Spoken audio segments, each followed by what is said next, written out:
Am I the a-hole stories? Am I the a-hole for not taking my ex in, after she lost her job, apartment and has no one to turn to? We have a kid together, which is the only reason I am asking for judgment. Me, 31 male, and my ex, 29 female, broke up 6 months ago after being together for 9 years. To make a long story short, she cheated and I hate her guts. The fact she cheated also lost her pretty much all her friends, as they were mostly mutual friends who chose my side, for lack of a better way to phrase it. After I ended it with her, I swallowed my pride and got along with her for the sake of our daughter, but let me be clear, that's also the only reason, and any and all talking I do with her is always about our daughter. I also need to clarify that she has no family to turn to, and the guy she cheated with was a one-night stand, so nothing there either. Which is undoubtedly why she came to me. When she came to drop of our daughter, 50-50 custody, she also arrived with a couple of suitcases in tow. When I asked her if she was moving, she immediately started telling me what had happened. She got fired last week, her lease had ran out and would not be renewed. Apparently the owner's son was going to live there and she only has savings to last her a few weeks if she gets a cheap hotel, and with the economy right now, she can forget about getting a job in her field anytime soon, and the rent prices are high as hell here. And that's on the off chance you can even find a place to begin with. After an awkward pause where she was probably expecting me to invite her to stay with me, which I obviously didn't, she asked me if she could stay with me.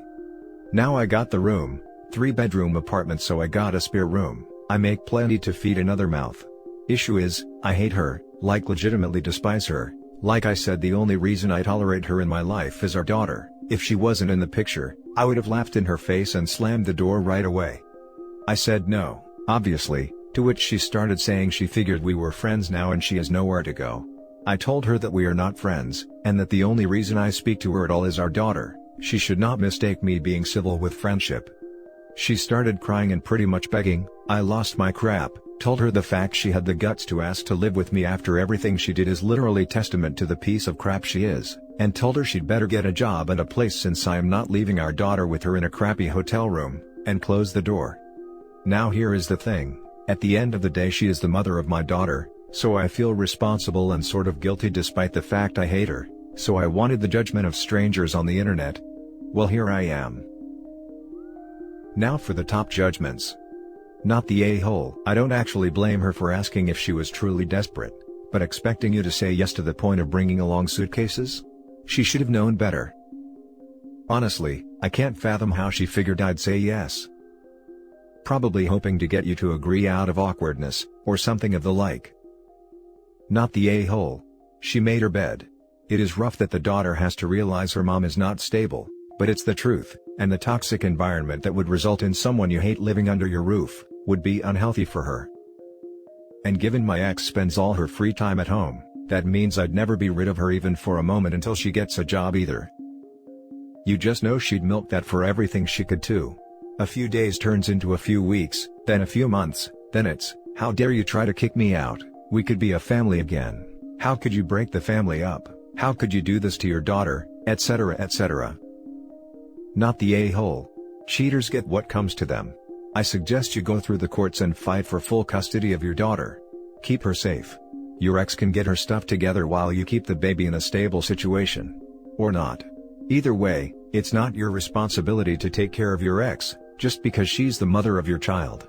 Your responsibility is to your daughter and they are not a package deal. WTF.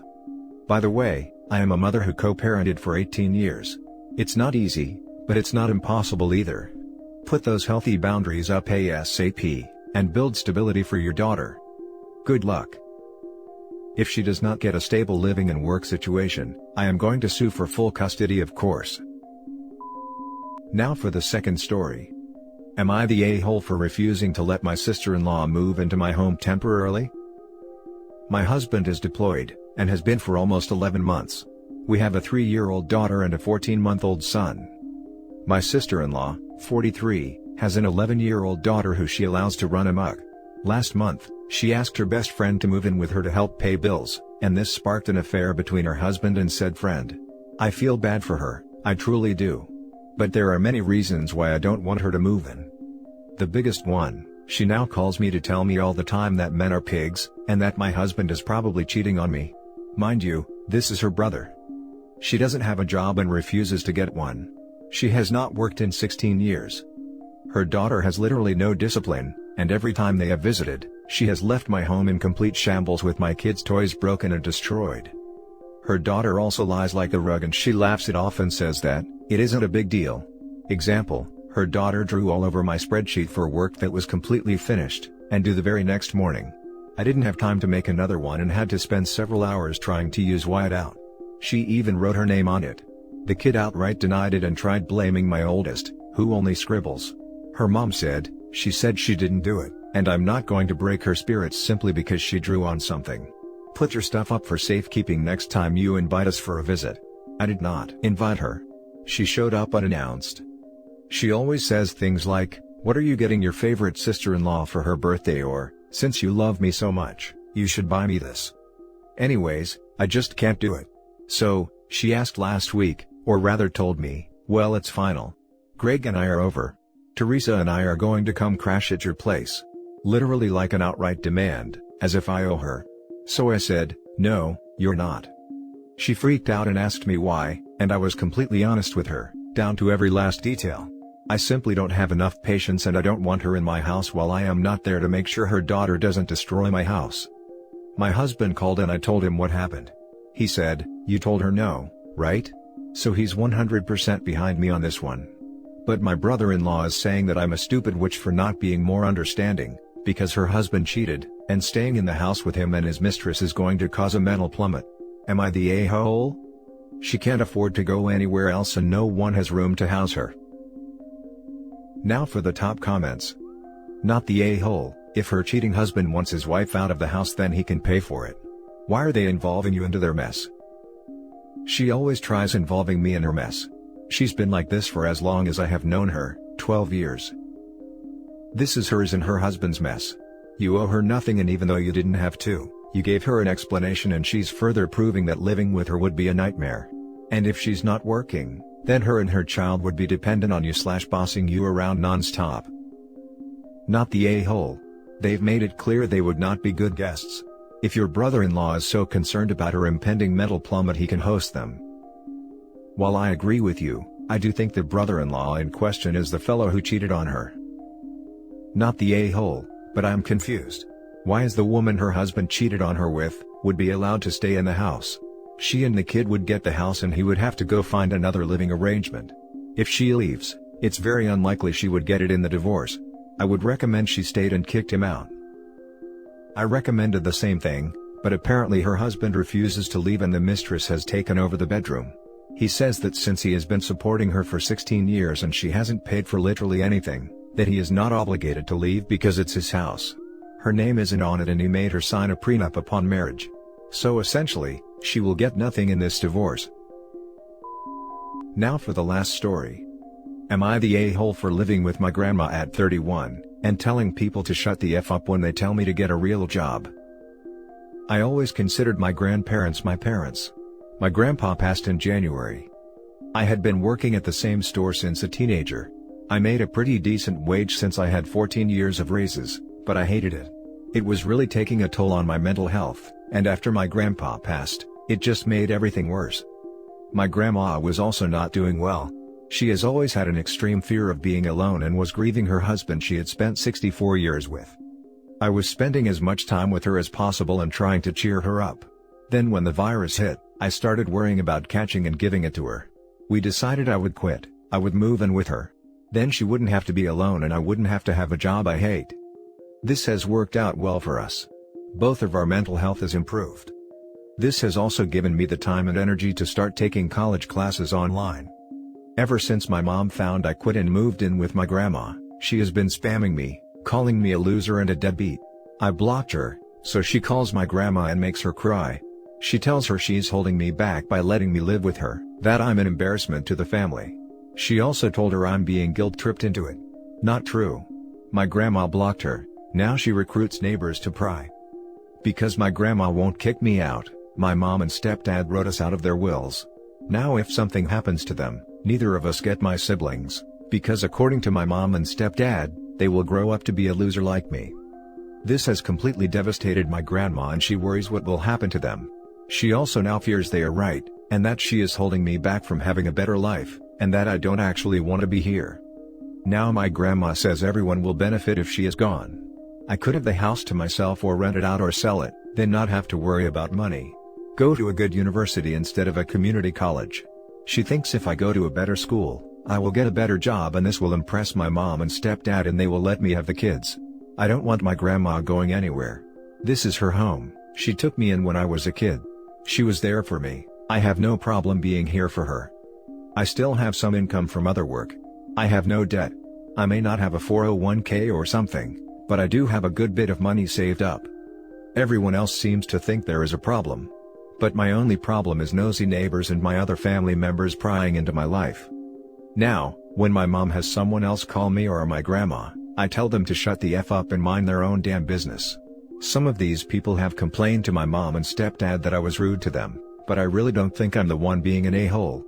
My therapist says there is never a reason to be rude. I'm getting close to telling her to shut the F up as well. Now for the top comments. Not the a-hole. How dare you tell someone who is harassing you to shut up? Unacceptable. For real, if you're taking college classes and have enough savings to make it through COVID, I don't see a problem. If you were just chilling and bumming out, that would be different. Get that degree, get a good job and support your grandma. Sometimes I think they are jealous that I never had a real job and yet I have savings. They can't manage their money at all. Side note, you can't will your kids to someone.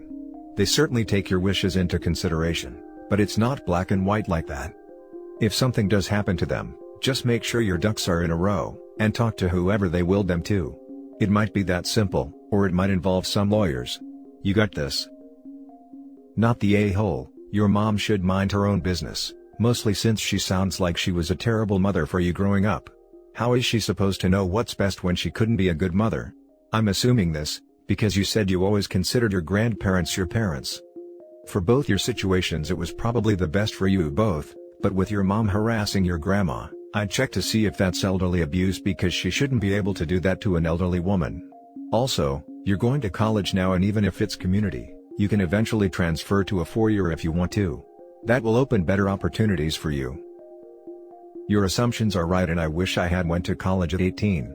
I found I had to leave my grandparents as soon as I graduated high school or I would be a low-life burden. I ended up stuck in a rut and wasting my youth working jobs that led to nowhere. My mom is pretty well blocked now, and my grandma has been telling the neighbors they are misinformed and if they are worried about me, they can speak to me directly. Your mother has some goddamn nerve calling you a loser, when she was clearly a pretty crap mom and is now being a crap daughter. You moved in to care for your grandmother, because she was lonely and needed companionship if not physical help. That's a kind and selfless thing, even if you are also happier there. And I'm guessing your mother had something to do with you feeling like you'd be a burden if you stayed with your grandparents while going to school at 18? Stop listening to your mother. She's not a good person, she doesn't give good advice, and she's the one holding you back and being unsupportive. Your grandmother is the greatest of all time, and please tell her we all say so. She's starting to sound depressed and that's concerning, and maybe hearing that everyone on the internet thinks she's great will help. Not the a-hole. I don't really understand people's objections. You're a student, a debt-free student. Not many of them about. You are also caring for your grandmother, which is a job in itself. How is your grandmother holding you back when you are now getting a degree? It sounds to me as if everyone was happy when you were slogging through your crappy job. They didn't care that you were unhappy, just that you had a job.